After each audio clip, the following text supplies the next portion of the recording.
We all want a business like Netflix or Amazon Prime. Businesses where once a customer engages with them, it becomes automatic and a part of their lifestyle from then on. But how do you build that forever transaction?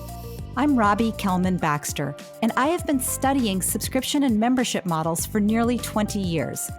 In this podcast, my guests and I share the secrets and strategies of the membership economy. Join us for Subscription Stories, true tales from the trenches. Welcome to the show. It's your host, Robbie Baxter, sharing subscription stories with you.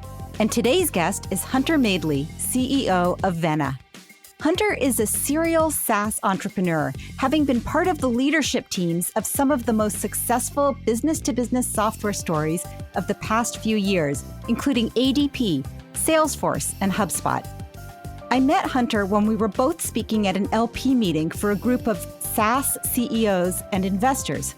Hunter was talking about the importance of not just blindly following another company's playbook in building a forever promise with their business customers. While the same principles can apply, execution can be wildly different in all ways, in terms of how you package and price, how you build relationships with prospects and subscribers, and how to support and expand your most important relationships. Today, we're going to be talking about when to apply your prior playbook and when it doesn't make sense, as well as how to use the concept of free to build community, when to prioritize market share versus mind share, and how to onboard for engagement and loyalty in a complex business-to-business environment.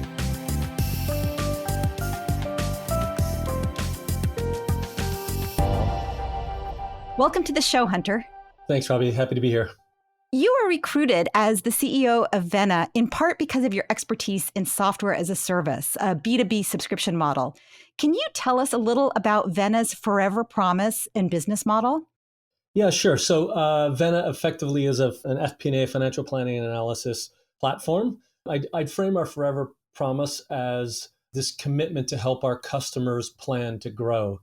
And so if you think about every business's operations, they have to marry strategic, operational, and financial plans and then execute, at the highest levels and continue to report against that. And what we try to do is provide both methodology and technology to help companies at the front end of their planning, budgeting, and forecasting process, and also to help at the back end with close management and consolidation and things of that nature. So we're really a front and back end of your planning and execution phase. And we're primarily focused on helping companies that sit kind of in the mid-market where we think we have, real value and we think we can have meaningful impact in the market.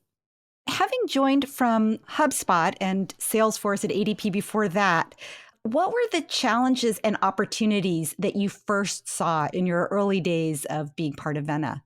I've been pretty fortunate in my career, and I stumbled into the world of a recurring revenue model, or effectively a subscription economy, a membership economy with ADP. And early days, people probably wouldn't have talked about it in those terms, but ADP effectively was a very early entrant into a model that was both financial but also operational, where you basically offered access to computing power through this recurring revenue or subscription service.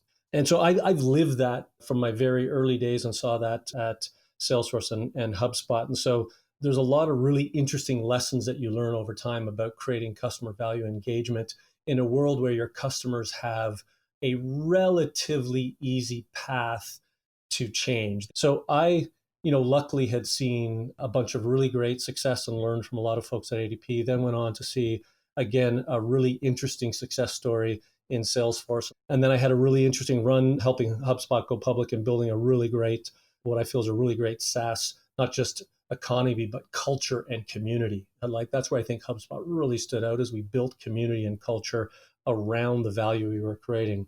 So I think what happened is the folks at JMI and Santana, having invested in Vena and looking for a new leader, we're tapping into someone who could help Vena realize that same potential. And that's the challenge that I saw when I joined, is that there's really this interesting opportunity to try to create value through community culture and the ways in which we build that forever promise for our customers. So at Vena, how do you think about the role that community plays? I think Vena had historically done a really great job of creating community between customer and culture, customer and company. And then you create opportunity then for customers to connect with each other, right? You create, whether it be, small group sessions where you try to connect, a CFO from one customer with 4 or 5 other CFOs, and you try to create connectivity. And we end up being kind of the facilitator of that engagement. So you create these small group connectivity opportunities. And then you start to think about, should we build a great event where we bring all of our customers together? And so Vena went through that path and got to a point of creating real community between customer to customer and also customer to company. And as we're thinking about the future and thinking about how we can impart our perspective on the methodologies to be employed to really, plan, build, and run a great company, we think that that dynamic of methodology before technology, right? Engaging with our community, our content, our brand before you've even spent any money creates this really, really interesting, unique additional point of leverage, not just for us, but for our customers. And then by extension for the prospects, folks that have never bought from us, but are engaging with our community and our content. And so that idea of actually connecting now customers to non-customers, to community members who aren't paying, to company culture, and eventually to third-party experts, partners, folks that have perspective around the ecosystem that you're trying to build. That's where I think you create real magic and leverage. And I think in a lot of the readings I've done of the work you've done, this idea of creating a real pull so that folks aren't out there perennially assessing their spend and deciding whether or not they want to go somewhere else to solve a problem. They're making decisions on feeling a part of a community that is changing and growing and always looking to solve, the next month's problems, the next quarter's problems, and they feel like they're in it and learning together. And I think that's where you create, real stickiness as a brand and real value as a company. You brought up so many really interesting points that I kind of want to tap into. And I recently interviewed Gina Bianchini, who's the CEO of Mighty Networks, a community platform. And so I really have, community on the brain. To summarize what you said, I think you said that the first step to building community is building a one-to-one relationship, basically between the customer and culture, and the culture being the company, you, where they trust Vena, they trust the organization, they feel like they know people there. They feel like you have their best interests at heart. They feel like you're continually improving the experience for them so that they can achieve that forever promise around growth and profitability. And then from there, you moved to come for the company, stay for the fellow customers. So the relationship with your fellow customers. And then I think you were saying that you have a vision over time of expanding that to prospects, so non-customers, and even other related experts, product suppliers, partners. Where are you in that process right now? How does your community manifest today? Yeah, so the exciting thing is we did run a pretty exciting virtual event in May where we launched plantogrow.com. So Plan to Grow for us is going to be the hub for customer, non-customer, partner, expert engagement. So we hope to one day have this asset where we're building real value, real community. It becomes more than just Vena contributing to the engagement and the thought leadership and the content we're producing. It actually starts to become more community driven about how folks engage and how people think about, planning and running their businesses and how they think about, assessing performance and managing financial statements and close management process and all that. That hopefully that plantogrow.com asset becomes more than a company asset. It starts to become a place where folks go to learn and share. And that may evolve over time, and it may not quite be that technology and that spot, that kind of website may not actually be the final technology that creates the real connectedness. But that's our first step towards that journey of creating value both for customers, but also for those that are just exploring and thinking about being a better FP&A professional, a better operations professional, a better finance leader, a better business leader over time. So that's our first step anyways. And I think we're, starting off on the right foot and I think making good progress, but we've got a long way to go. And is it free to join plantogrow.com. So anybody listening could join if they fit that profile and they're a finance or planning professional, whether or not they're a customer. So that's really interesting that you've invested in that. I wanted to circle back to something that you said. I think it was methodology before product. Can you dig into what that means? What is the methodology that you're talking about? I kind of frame it as methodology before or methodology plus technology, as I think the best brands in my field, so in software, they start off essentially building a product to solve a particular problem, and that problem is usually fairly narrow. I would say a decade ago, people built software to solve a big, wide problem. You go back 10 or 15 years ago and beyond, the software that was being built was so heavy and clunky and time intensive to build that you built to solve a really big problem. Then you tried to force fit it in. And once someone bought it, they were stuck with it. We're moving to this kind of lighter, faster, more agile development world where people are out there building really niche, small bits of technology to solve very specific problems. And they're trying to expand beyond that. So, and that's okay. And that's a great way to build specifically, companies like Slack and Atlassian, those who built a real product-led growth strategy with a tight value proposition and a light technology. And I think that's great to start out. But over time, if you're really going to create a forever promise, it isn't about solving that particular problem. It's about helping customers achieve a set of outcomes where you feel that you have a unique advantage and a unique point of view to help them be better. You have a point of view on how to best do the work of that market, of the target market you're going after. And some of it you probably solve with your technology, but great brands also acknowledge that that work is really difficult and big. If you're trying to solve the role of a chief operating officer, that role is broad and no single product is going to solve all their needs. So how do you start thinking about the methodology, right? The ways in which a COO should really operate and where your product or your technology fits in. But there's all sorts of other products and offerings and services within the ecosystem that you have to be thoughtful about and honest about and understand that they're going to need to lean on more than just your technology to really execute against this, more fulsome methodology. And so for us, and I think for, HubSpot, Salesforce, and ADP and others, having the courage to share that methodology, to share that point of view about how to do things better, and then partner it and support it with really awesome technology. I think when you can get that together, you have a better chance of building quality of your brand. You have a better chance of building a healthy business. Almost most importantly, you have a better chance of building community, because now you're not out there simply talking about your product. You're actually out there in the world of the operations exec or the CFO or the marketer, trying to help their world and trying to learn from them as you continue to develop and evolve your point of view. I love what you're saying here for a bunch of reasons. I mean, I think what you're really doing is you're putting your customer's journey first. And a lot of people talk about customer journey and they're talking about the customer journey through my product, right? They click here and then they click there and then they use this feature and that feature. And really the customer's journey is, I'm trying to run a business. I'm trying to plan for growth. I'm trying to be the best, CFO that I can be, or the best accountant I can be, or the best doctor I can be. And one of the tools that's, I believe, might help me achieve that is your tool, your product.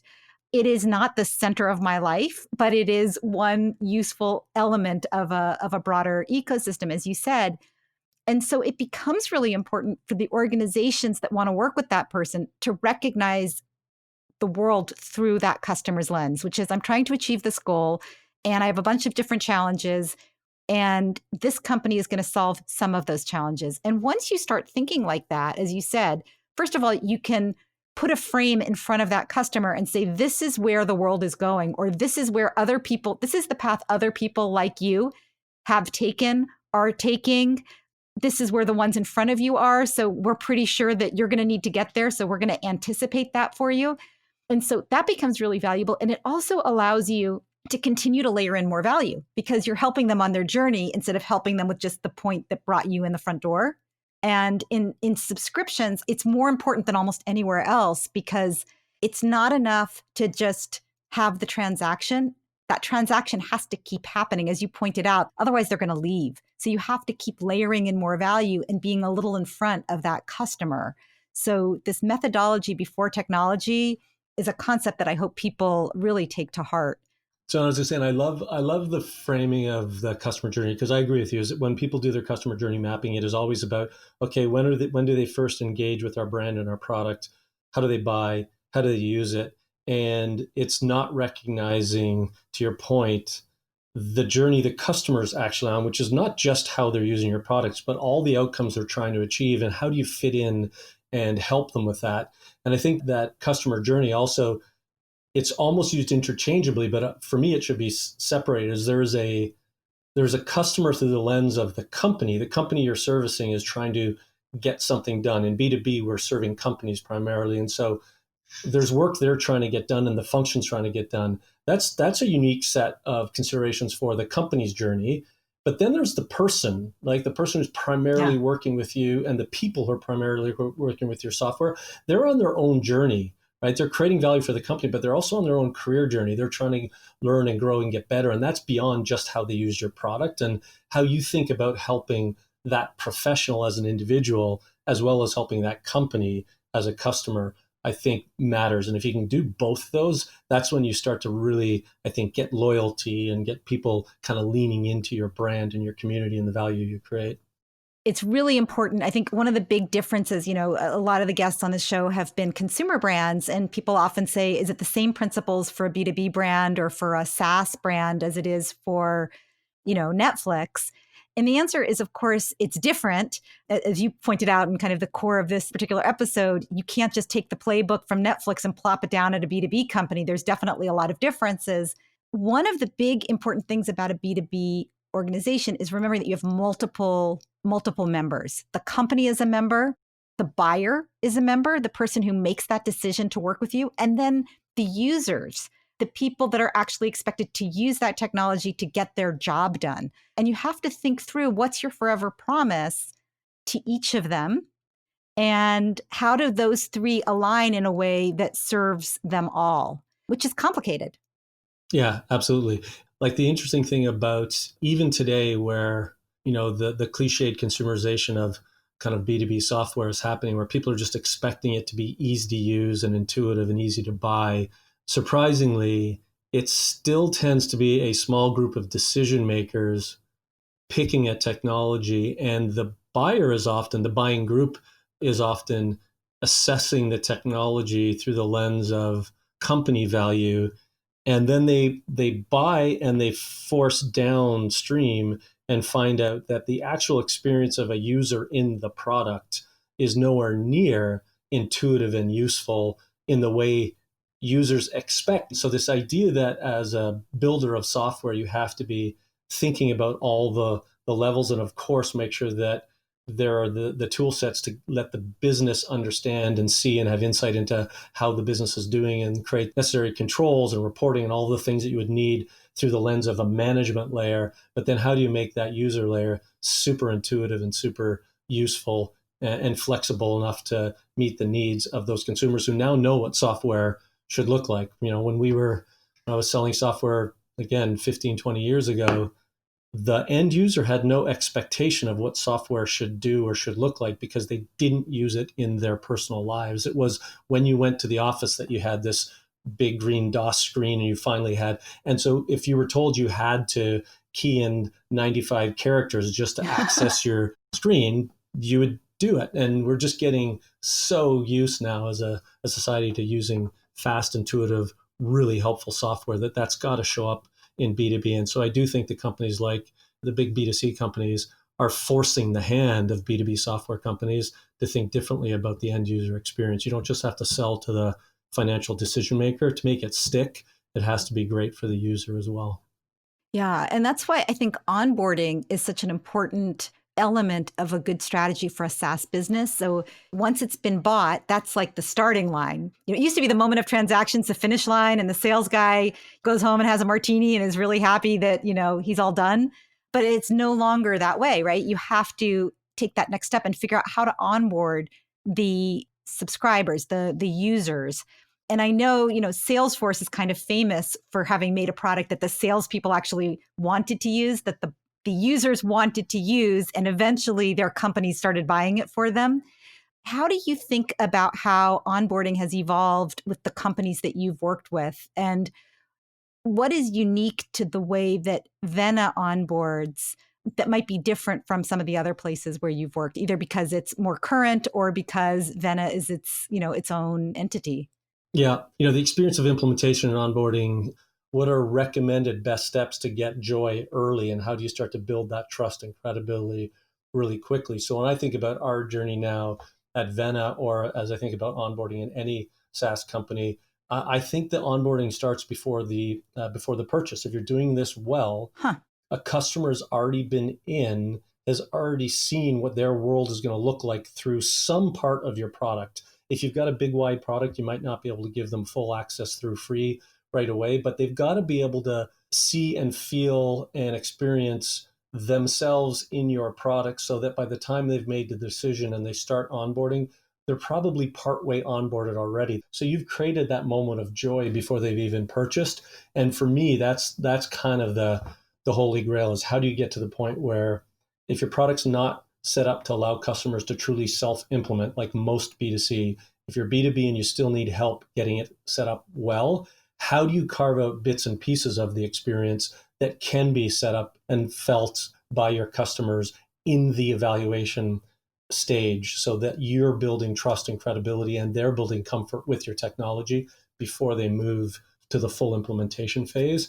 And so that idea of creating purposeful moments of joy quickly to accelerate overall time to value is kind of a lever that we're continuing to lean in, but I think every SaaS company needs to lean in today. Do you have a metric for time to joy? And is it for your sales team or your customer success team or both? We still consider instead of the moments of joy, the overall concept is still time to value for us, is like the pure value equation for us is the customer has signed off and said, this is the promise you made to me. I feel like you've met it. Now I'm running on my own. So that's a time to value metric. So we measure that. And it's difficult to measure because the projects can range from simple to complex. The customers can say, hey, I'm not ready to do it now. Give me another 3 weeks. I'll come back to you. So you don't totally control all elements of time to value, but it's still important to measure it. And we do time to value both through the lens of how quickly we get to the customer and the implementation post-signature. And although the measure feels like it sits most appropriately with customer success, it is not only a customer success measure. It's a company measure because the way you build and design your product affects how easily it can be implemented. The way you set the promise and manage the sales process and set the expectations aligns to how quickly and effectively you can meet those expectations.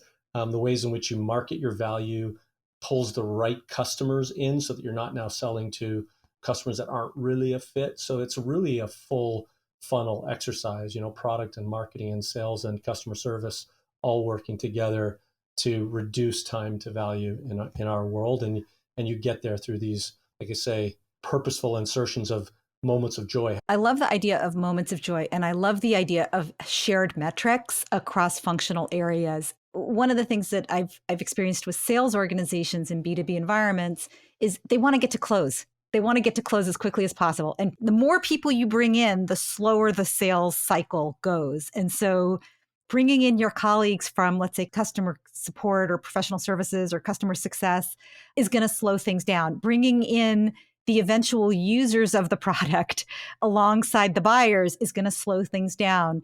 So I'm really curious about best practices and things that you've learned about how to balance the need of the salesperson to close the deal and the understanding that closing the deal is meaningless if you don't set that deal up for success, for expansion, for retention, for engagement. Totally. That's a very big topic, big concept. If I kind of carve it into a few key considerations, for me, the first one is actually culture, right? Is how prevalent does customer value, customer trust, does living up to the promise, does kind of ethical behavior show up in your values and in your culture and how you talk about it and how you reward and recognize folks? And how quickly do you take action when those values are being broken or challenged or dismissed. So I think that's the number one thing. And as you're growing a business, you can over-index on revenue and the need to find it. And I absolutely acknowledge that building, whether it's a B2C startup or a B2B startup, is really hard work, and you have to take the revenue when you can find it. There is a point in time, though, where taking any revenue is truly counterproductive to meeting your forever promise or building a business that lasts. And so at that point, my suggestion is always lean into making the right call and getting the right customer. But early on in a business, you sometimes don't even know what the right customer is yet and what you really can do. So you tend to over-index on taking revenue. But as you're scaling, that idea of building a culture that embraces and cherishes and protects customer trust and customer value, to me, is step one. Step two, then, is, to your point, is how do you set up shared objectives and make sure that your compensation systems and your targets and your goal orientation doesn't over-index too much one way or the other. And through the lens of over-indexing on customer value, where you are never going to sell a customer who doesn't absolutely 100% fit within a very prescribed box of what we deliver and how we deliver it. And we're never going to allow a customer to sign unless they've signed off on the 17 commitments they're making that they understand. Here's all the limitations. If you go that far, you index so much to never disappointing a customer, you're obviously going to have real difficulty in the market because you're competing against companies who say, of course we can do that and come join our family. And so you can't over-index too much there. And obviously you can't over-index on revenue is the ultimate decision maker, that just getting revenue in the door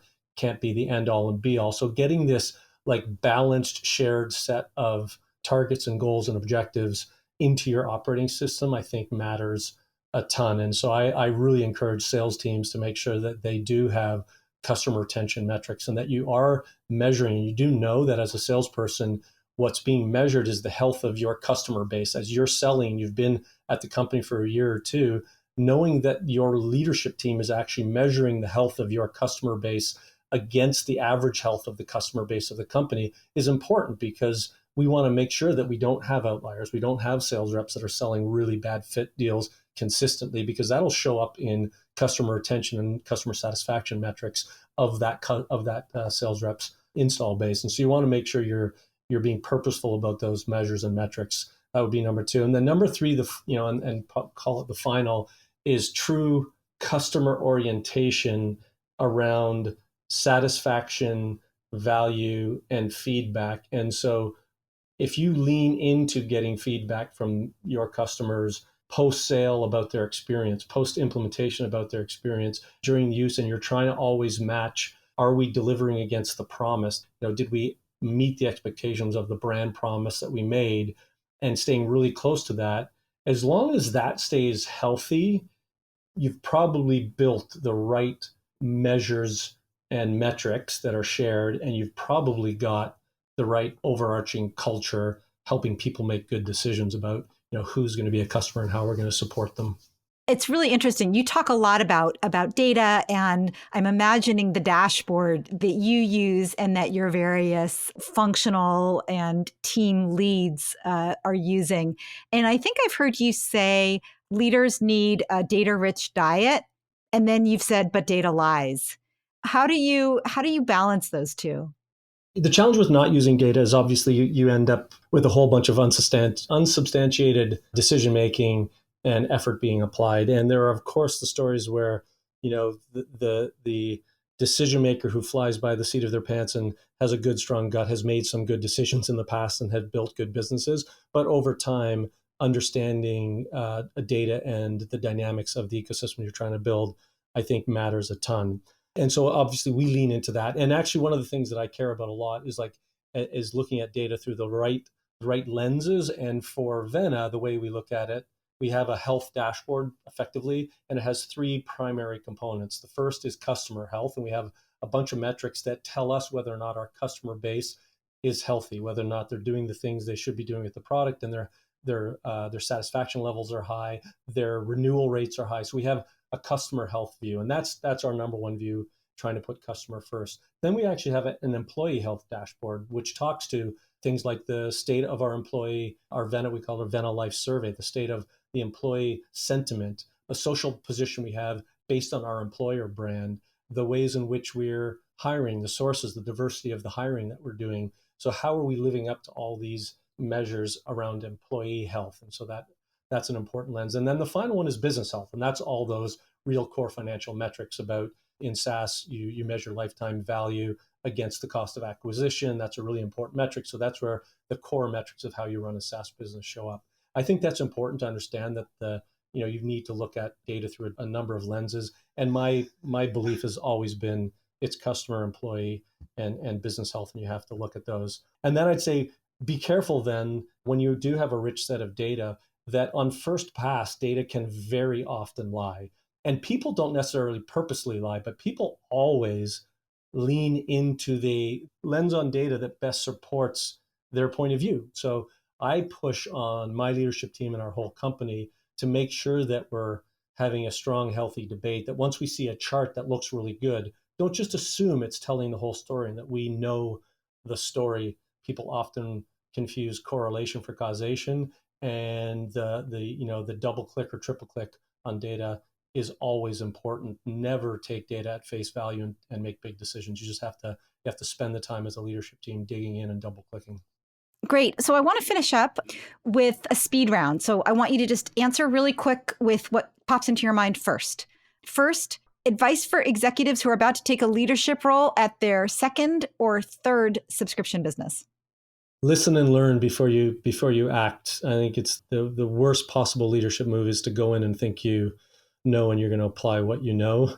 Listen and learn and be truly humble to understand what's created the success and the culture to this point, and then try to build from that. And what about executives who have a long-term vision and really want to take care of their customer, but are feeling pressure to hit short-term revenue targets? Balance it. Don't over-index one way or the other. And I know there are pressures. If you have specific pressures one way or the other, I think your job is to push back. You cannot get too short-sighted, nor can you absolve yourself of the responsibility to find the revenue needed to keep the business, to keep the lights on while you're pursuing your mission. So it's about balance and managing to push back at the right levels if it's feeling too one-sided. First subscription you ever had? Ooh, newspaper. Favorite subscription you have now? I almost feel crazy saying this because it's not that new or interesting, but I was never really a Netflix person until the lockdown. So we've been shut down for 6 months, and I've found tremendous value in a bunch of documentaries and business and a bunch of entertainment too. So anyways, I'm actually really liking my Netflix subscription. That's awesome. And what is your superpower? Oh, it's funny. I just did probably heard of the behavioral assessment tool DISC. I don't know if you have it anyways, but yeah. Anyways, I did it 8 years ago. I did it again. And I think it's that I'm willing to step up to the responsibility of flexing my style. So I think I've really been purposeful about realizing that I have certain, natural tendencies that can be counterproductive to building a great team and a great culture. And so those natural tendencies, which tend to be high goal orientation and kind of just get the job done, I need to flex and balance with collaboration and teamwork and creating a steady and calm influence while trying to accomplish great things. So I think right now I'd say I'm relatively happy with my ability to flex kind of styles as needed. Flex style, man. Thank you so much, Hunter. This was fantastic and chock full of really applicable tips and strategies for anybody trying to build a subscription business. Thank you so much for making time for us. Yeah, it was great, Robbie. Thanks, and nice to chat with you again. Thanks for listening, everyone. I'm Robbie Kelman-Baxter, and this has been Subscription Stories. Today, I was talking with Hunter Madeley, CEO of Vena. You'll find out more about Hunter, as well as a transcript of our conversation at robbiekelmanbaxter.com/podcast. To hear other success stories of entrepreneurs and executives creating their forever transaction in this new and exciting membership economy, subscribe to my podcast wherever you listen most.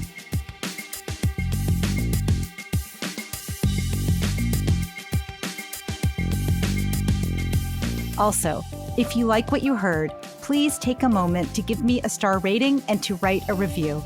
It takes less than a minute and it helps other people like you find our show. Thanks for listening, and thanks for your support.